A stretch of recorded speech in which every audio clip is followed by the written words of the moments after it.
ceintures dans cette automobile? Ouais, bancal. Ah ouais, c'est les ceintures 2 points d'époque là. Putain, c'est chiant. Derrière, il n'y a rien du tout par contre. Y'a rien du tout derrière. Non. Putain. Bon bah écoute, c'est parti. Bon ça va, t'as l'habitude, hein, t'es pas timide à la caméra maintenant. Non, c'est bon. Ça y est, c'est rodé quoi. Ouais, c'est bon. C'est rodé.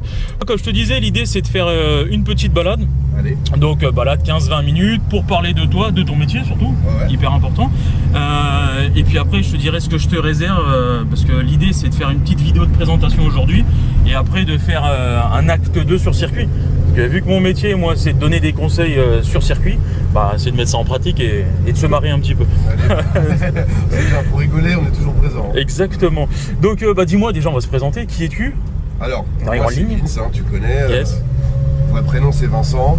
Ok, Bon voilà, ça fait 4 ans maintenant, je crois que j'ai ouvert le garage. d'accord. Avant j'étais en casse. Ok. Pendant près de 8 ans j'étais dans une casse. Donc des voitures, j'en ai démonté peut-être, je crois 8000 parce que c'était à peu près 1000 par an. 8000 8000 Ah voitures. ouais. Donc il y avait de tout. Hein. Il y avait de la vieille, il y avait de la récente. J'ai tout appris sur le tas. Donc t'as démonté, mis à la poubelle, broyé et basta quoi. Broyé, on a tout broyé. Voilà. Non, on en a sauvé quelques-uns. C'est vrai, t'as réussi à en Ouais. sauver? Il y avait des Golf GTI et tout qui arrivaient à l'époque, maintenant ça se fait plus. Ça arrivait et mon patron à l'époque voulait les foutre à la poubelle. Ouais. Bon, les cartes grises c'était destruction, on n'avait pas le choix. Mais par contre je lui disais non, on va pas tout détruire. Donc je lui ai racheté la voiture. Tu gardais les laissé pièces? dans le parc, Ah ouais? et je faisais une photo, je mettais ça sur le bon coin et les mecs venaient, je leur donnais des outils ou je leur demandais les pièces au fur et à mesure et après quand il restait plus que la carcasse, bon bah vas-y ça. Ouais, bah poubelle, ouais. La poubelle hein. Puis à l'époque on était content, on vendait les pièces, on a l'impression de rouler sur l'or. Et en fait maintenant quand tu regardes à l'ère où les Youngtimers, bah, ça commence à bien coter. Ah ouais. C'est limite un placement d'argent. Tu dors bien la nuit, ça va? D'avoir découpé des caisses comme ça? Ça va, j'en ai pas découpé tellement. Ça va? J'ai réussi à sauver la plupart et à l'époque il n'y avait pas autant d'engouement Ouais, bah ouais. qu'aujourd'hui quoi. Tu m'étonnes, tu m'étonnes. Mais par contre ouais, mon ancien patron, putain, de la 205 GTI, de la 2 chevaux, de la Cox, du combi, tout ce que tu veux, il a tout cassé. Sérieux? Ouais, ouais. Putain. Ouais, mais c'était pas la même époque quoi. Même des R5 turbo, il a foutu en l'air. C'est pour te dire, on parle de voitures à 6 chiffres aujourd'hui. Ah ouais, non mais complètement. Puis après c'est passé par des airs tuning, c'est passé par l'époque où les 205 ont monté que des TCT, donc du coup Ouais, y les a voitures beaucoup de elles étaient vrillées presque. Enfin non, c'est passé par plein d'époques et maintenant ça vaut une fortune. Donc voilà, donc tu me disais ton garage dans le Sud 77, c'est ça? Ouais, c'est ça, Darvaux exactement. D'accord. J'ai des classiques. Ok, j'ai J'ai des des classiques. équipes, hein, on est entre 8 et 10 en fonction des semaines avec les apprentis. Ah il y a du monde quand même. Ouais, Ah ouais, ouais. bien. Et on fait mécanique, carrosserie, peinture. D'accord. On essaye de satisfaire un peu tout le monde, donc on fait de la restauration, on fait du tout venant comme on dit, du tous les jours. Hein. Ok. On travaille avec des sociétés qui ont besoin pour leurs utilitaires, pour leurs voitures de société. Ouais, c'est ce que j'allais dire, tu fais vraiment de tout. On fait tout. D'accord. Tu fais des diacs comme Seb ou pas, non? Ouais, bien sûr. Ah, on envoie des belles, hein, des choses. Ouais, oui, j'imagine. Ok, bon, j'ai des classiques, super.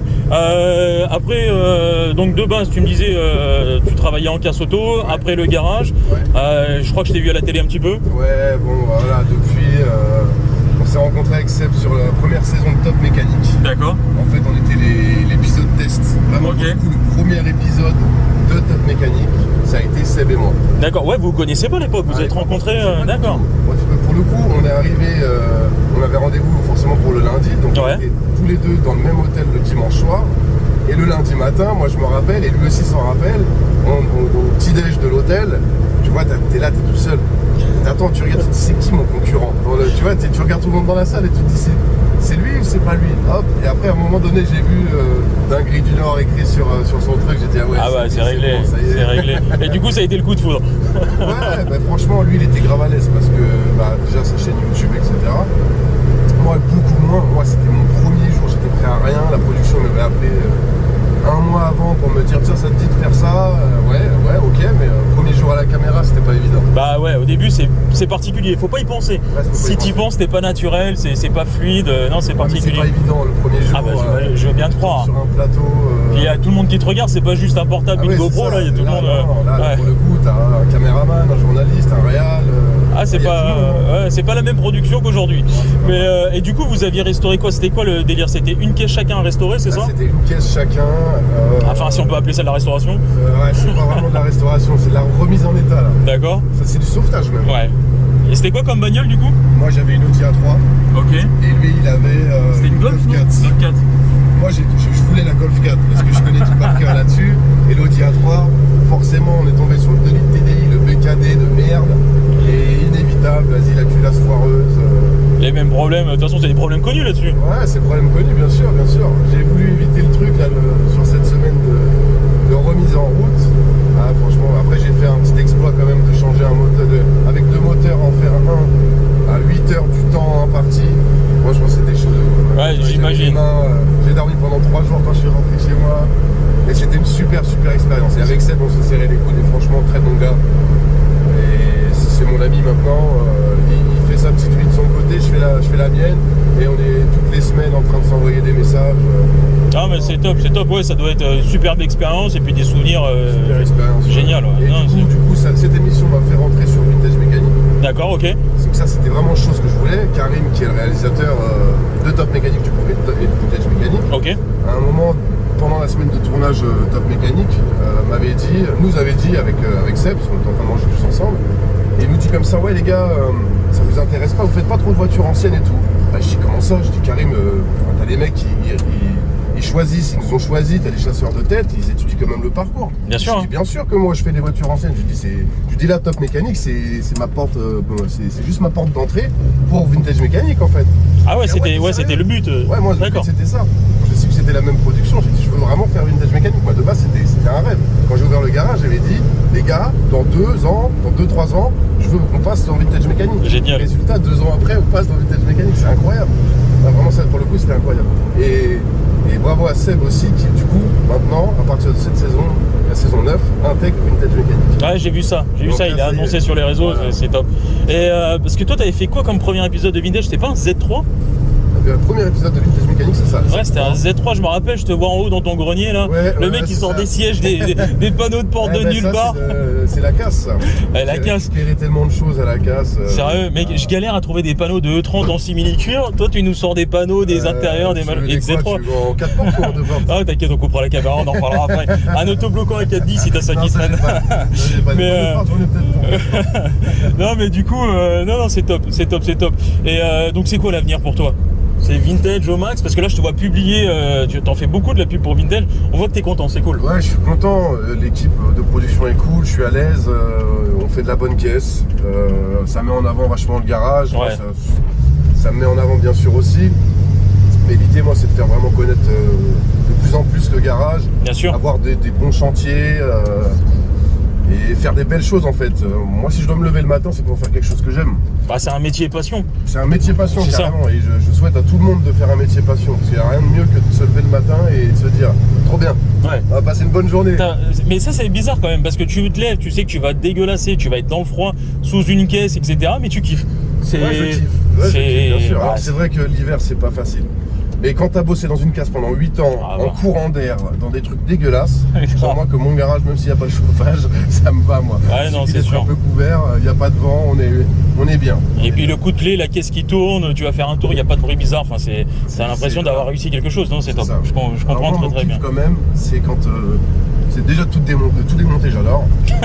Mais c'est de vraiment remonter, ça je pense que c'est pour tout le monde pareil. Quand on t'apporte ta caisse nue, repeinte, toute neuve, et t'as toutes tes pièces à côté, tu dois tout remonter. Ah mais de ouf. Là c'est la partie kiffante. Ah, bah, tous les jours tu bosses, tu vois l'évolution du truc. C'est ça. Ah mais par contre c'est du taf, tu vois là j'ai un E30 à faire, pareil je vais le démonter, blacksonner, peinture, etc. Je suis excité de le faire, mais je sais que ça va me prendre du temps, je vais perdre des vis, ça va m'énerver. Puis tu vas chez BM pour recommander 3 vis, le mec il te regarde de haut quoi. Enfin bref, mais c'est génial une fois que la caisse est tourne, ça prend beaucoup de temps, mais comme tu dis c'est la passion. Voilà, c'est la passion, c'est top. Beaucoup de temps, mais c'est la passion. Souvent il y a beaucoup de gens quand ils m'amènent leur voiture pour les restaurer, ouais. Ils me demandent à quel moment ils pourront récupérer leur voiture. Je leur dis vous savez, on sait à quel moment elles vont arriver les voitures, grave. On sait jamais à quel moment elles vont repartir. Il y a toujours des surprises, toujours des trucs qu'on s'attend pas. Ah il y a toujours des petites merdes, c'est ce qui fait le charme si on peut dire, si on peut appeler ça le charme. Ça. Donc bon après quand t'es sous la caisse et que le client il attend. Non ça c'est un peu chiant. ça fait chier ouais. Donc travailler au calme moi. Ouais non c'est sûr. Et est-ce que t'as je sais pas une marque particulière que t'apprécies ou pas? Parce que pour moi je sais pas pourquoi, pour moi Vince c'était les Allemandes. Ah c'est carrément les Allemandes. C'est vrai? C'est vrai, là on roule en Mustang. c'est ce que j'allais dire, c'est pour ça, ouais, je me dis le mec il va me sortir une Golf ou une BM, J'aurais mais pu non. sortir la E30 ou une E21 ou quelque chose. Mais là je t'avoue que mon dernier kiff en date c'est elle, c'est Ouais. cette Mustang de 66 là. Et je kiffe cruiser avec. Ah non, c'est génial. Après moi j'adore le V8, etc. Ah, les petits bémols peut-être pour de la boîte auto. Ouais. Ça, Ouais, c'est. Ah non, mais moi, c'est pas grave, mais Ouais, c'est vrai que j'ai encore du mal. Ça. Ouais. Tu mets le coude à la fenêtre. Ouais, bah, je t'en reparlerai du coup de la fenêtre. Mais pour moi, la boîte auto, c'est ouais, pour être sur la 6 pour aller au boulot, quoi. Ouais, c'est Mais ça. une caisse En comme gros, ça, c'est après en boîte méca, il y en a pas beaucoup, non? Après, en boîte méca, il y en a eu quand même. Ouais. C'est vrai que c'est rare de les trouver. Hein. Ah, surtout Souvent, sans ils sont rouille. cassés, souvent, il y a des problèmes avec. Ouais, Alors, non. par contre, c'est ma RS4 que j'ai en boîte manuelle. D'accord. Les RS4 B5, donc les premières pages, et Putain. ça, vraiment, c'est le feu. Ouais, de ouf. J'avais un RS4 B5, le bleu là. Ah ouais Ouais, préparé MTM, génial. J'aurais jamais dû le vendre, enfin, comme pas mal de caisses. Mais non, c'est vraiment une caisse sympa. Alors les RS4 de maintenant, on aime ou on n'aime pas, je trouve ça personnellement hyper aseptisé. Ouais. On perd en plaisir de conduite. Bah, tu ressens plus rien. Bah c'est ça, les caisses actuelles, alors il y a des foudres de guerre, hein, ça marche, même les diesels dans l'absolu, mais de mon avis, c'est que tu ressens moins la conduite, c'est très lourd. C'est lourd. Vraiment, ouais, tu n'as pas forcément le bruit du moteur, t'as pas la sensation. T'as pas la sensation que tu as quand tu roules un peu fort avec une RS4 B5 par exemple. C'est ça. T'as pas le coup de pied au cul. Enfin, c'est relatif, tu l'as, mais c'est différent. Non, c'est différent. Mais là, on dirait deux vieux quand on dit ça. Parce que tu dis ça aux petits jeunes, Ouais, mec, c'est qui vrai, regardent c'est les vrai. RS4 B5 avec des C'est yeux. quoi cette merde là? C'est ça. Bon, du coup, qu'est-ce que c'est que cette caisse? Alors, c'est quoi comme moteur, comme cylindrée comme... Alors écoute, ça c'est un classique V8 Ouais. de 2,89, donc ça fait 200 et quelques chevaux. Indémodable. Ouais, les Voilà. chevaux, on n'en parle pas, les chevaux américains. Les chevaux américains, c'est... Mais j'adore la coupe de cette voiture, l'intérieur, la config en fait, le verre du litre, Avec le volant en bois et tout. Je la kiffe. C'est intemporel cette caisse. Ah ouais, c'est ça. C'est vraiment sympa. C'est vraiment sympa. Ça, c'est un pur bonheur, et puis le bruit surtout. Ah, ça, c'est...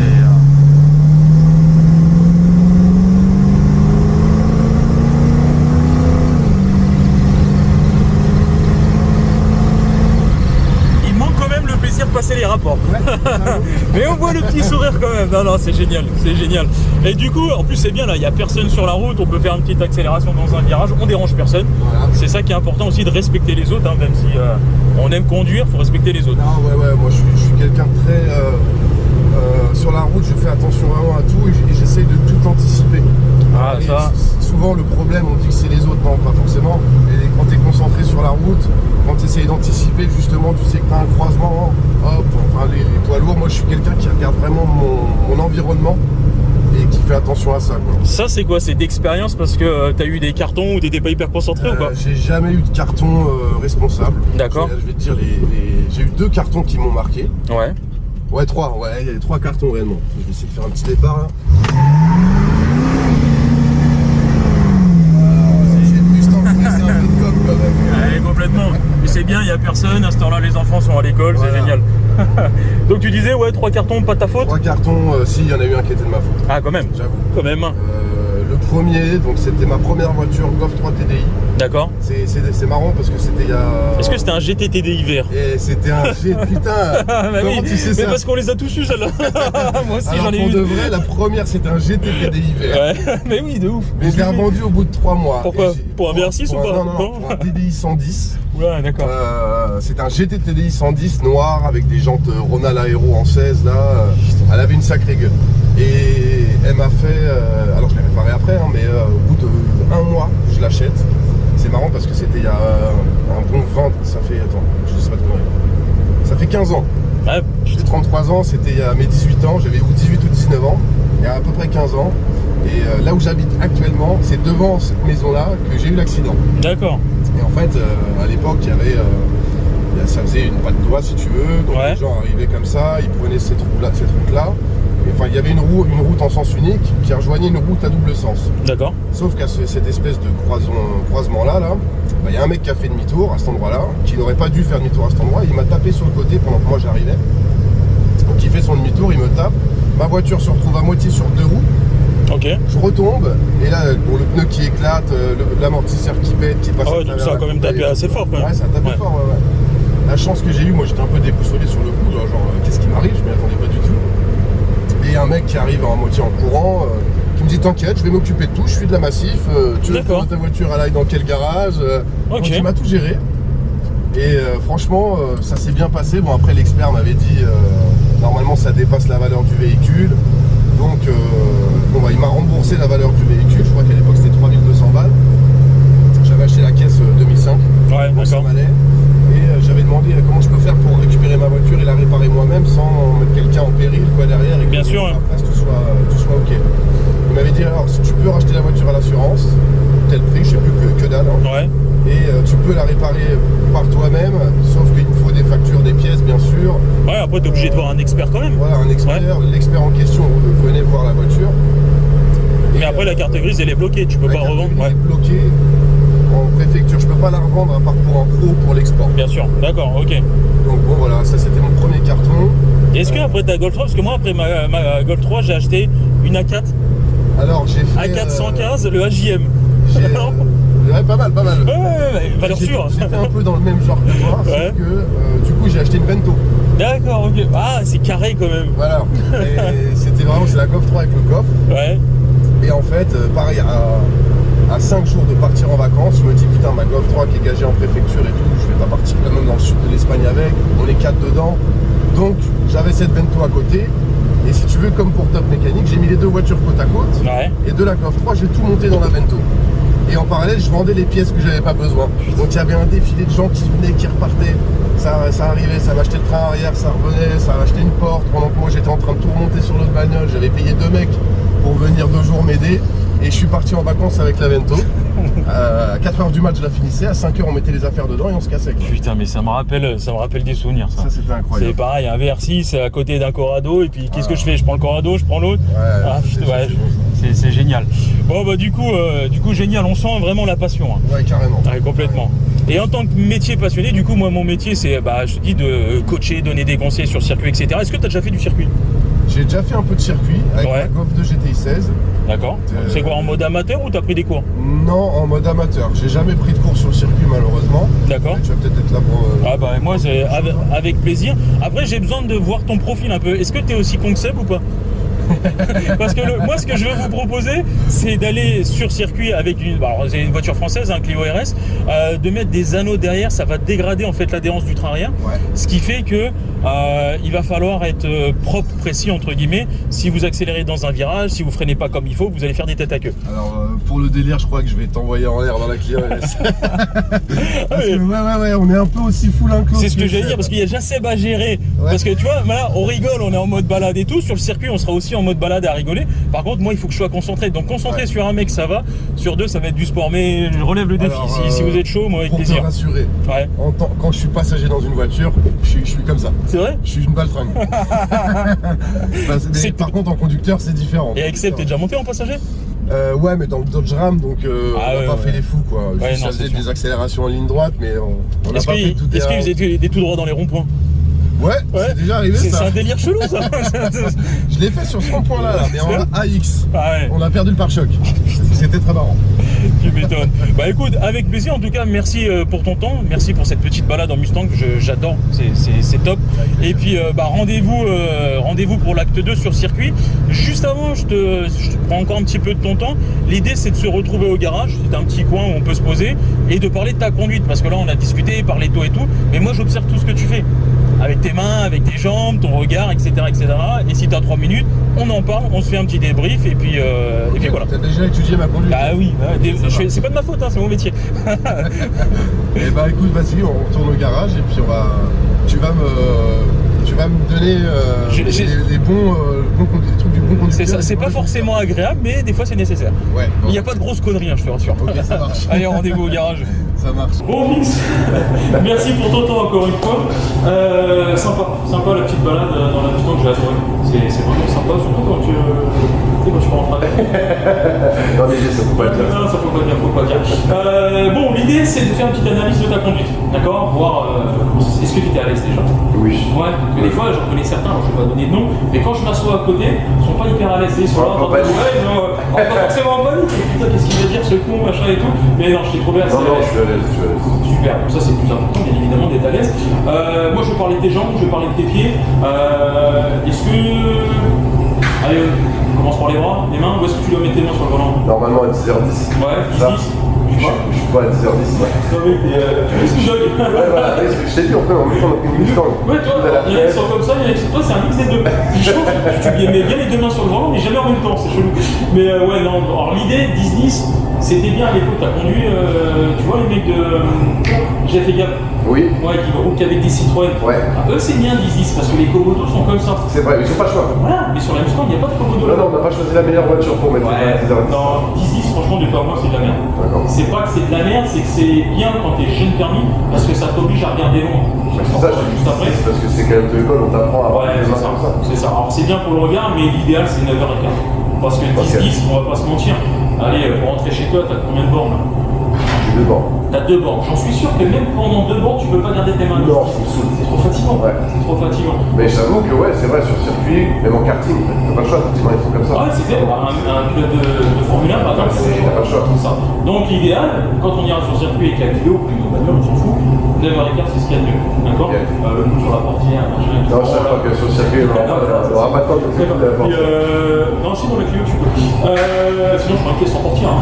J'enlève la portière. C'est pas un problème. Au niveau des jambes, donc là, l'avantage boîte auto, je te parlais tout à l'heure en off, du pied qui traîne sur l'embrayage. C'est un problème que tu dois connaître par rapport au volant, j'imagine. Ouais, donc l'idée c'est de ne pas avoir le pied qui traîne sur l'embrayage pour des raisons économiques, ça c'est ton domaine, et pour des raisons, en fait, par exemple, le même principe, être à l'aise. Si tu as le pied qui est au-dessus de l'embrayage, un peu à tâtons, tu vas être hésitant et ça va se ressentir dans ta conduite. Ouais, mais ça va être. Tu vas être comment? Tu vas être vraiment. T'es confiant en fait, ouais, c'est ça. T'es vraiment rigide. Après, très souvent les gens ne sont pas rassurés, ont peur d'eux au cas où et se mettent prêts à freiner, à envoyer, dévoyer, machin et tout. Mais au final, t'es pas lâché. Ça m'arrive quand par exemple dans les bouchons, t'es là, t'anticipes, tu laisses la 2 rouler, tu laisses le frein moteur faire le truc. Quand t'arrives avec pas de doigts, non? Oui, par exemple. Non, mais j'ai pas anticipé la pas de doigts la dernière fois. Non, mais maintenant, j'en sais plus. Maintenant, oui. Maintenant, dès qu'il y a un croisement, c'est ok, ça passe. Alors, en général, on comprend, on se rend des conneries. Il nous faut ça. Il faut qu'on fasse une connerie pour pouvoir se rendre compte de la chose. Sinon, on parle de nos conneries, comme ça, les autres le feront pas. Voilà. Donc voilà, les mains, les jambes, plutôt pas mal dans l'ensemble. Plutôt pas mal, encore une fois, on est en mode balade. De quoi on peut parler d'après toi en conduite automobile? Qu'est-ce qui est hyper important? Franchement, pour moi, c'est vraiment déjà de conduire vraiment concentré. Pas de téléphone, pas de tout ça. Téléphone, après, je conçois qu'aujourd'hui, le téléphone, on est toujours avec. C'est toujours dans notre main. On est toujours en train de répondre un petit message, regarder quelque chose, qui c'est qui m'a écrit. Jeter un œil, ça. On va dire que c'est du personne. Ouais. Et le problème, c'est pas rester dessus, quoi. Pas rester dessus. C'est ce que j'allais dire, je me rappelle plus les chiffres, mais pour lire un texto, je crois qu'il disait il faut 3 secondes, mettons. T'es bon en maths ou pas? Je suis bon en calcul, ouais. Alors, tu me fais faire le temps de freinage, par la vitesse. Est-ce que tu sais combien de mètres en une seconde? Ouais. À 50 km/h, combien de mètres tu fais en bagnole? 30 mètres, je crois. Un peu moins, 15 mètres. 15 mètres. Donc, à 50 km/h, toutes les secondes, tu fais 15 mètres. Si tu lis ton texto pendant 3 secondes, tu fais combien de mètres? 15 mètres, attends, 45 mètres. J'allais dire que c'est proche, mais non, je regarde. 45 mètres. On est à 45 mètres. C'est-à-dire que le temps de tu à 45 mètres avec ta bagnole. Alors imagine-toi si devant toi ça pile une 4L. Non, pas plus. Imagine-toi. Par hasard, 4L. Par hasard, 4L. Non, voilà, donc super important, comme tu l'as dit, ouais, d'être attentif. Le regard très important. C'est toi qui m'as dit pendant que tu conduisais. L'observation vraiment de l'environnement. Utiliser l'environnement, surtout en utilisation citadine. Il y a du monde de partout, l'environnement, ça ne parle pas que des voitures, des scooters, des vélos, des trottinettes aujourd'hui, des piétons, il y en a partout. Ah non, c'est ça. Donc il faut vraiment être attentif à tout, bien regarder ses rétroviseurs et prendre le temps de bien conduire en fait. De pas être. C'est sûr, c'est pas facile. Des fois, t'es pressé, t'as le mec qui personne derrière. Franchement, faut faire abstraction des gens qui sont derrière toi. C'est eux qui sont responsables de ceux qui sont devant. Putain, je vais t'embaucher là. T'as vu un peu? Le discours il est top. Toi, tu regardes devant toi, tu regardes pas ce qui se passe derrière. C'est celui qui est derrière qui doit anticiper ce que toi t'es en train de faire. Ouais. Voilà. Mais bon, après, il faut avoir confiance aux autres. Souvent, quand on se traîne dans les rétros, c'est derrière ta vue. Franchement, pour moi, le pire, c'est vraiment l'environnement. Les autres, ça ne regarde pas. Non, c'est sûr.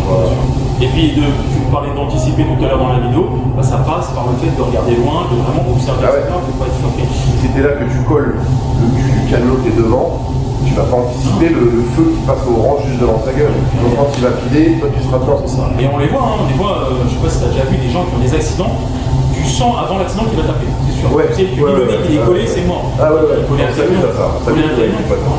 T'as déjà eu des ratés de volant droit?